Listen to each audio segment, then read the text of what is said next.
So the question is, does direct appeal come right after sentencing? And if so, is it likely that a criminal defendant will win on direct appeal because the Court of Appeals, you would think, would be less likely to grant relief because the defendant was just convicted and the conviction and sentence are fresh?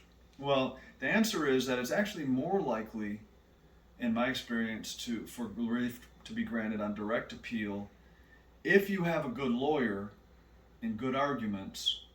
And unfortunately, most direct appeal attorneys are state appointed counsel, and it's not that they're necessarily bad attorneys, they just overworked and underpaid. And anybody who's overworked and underpaid tends to not be able to do a good job. If you were convicted at trial, the Court of Appeals is required to review the issues you raise, the legal issues, and review the transcripts, and it's required to actually decide these claims you make and write an opinion that explains why it's ruling the way it is on those issues. At the other stages of the appeal process, the Michigan Supreme Court, in the beginning, when you first petition it, just asks whether it wants to hear the case at all. It's called a discretionary review.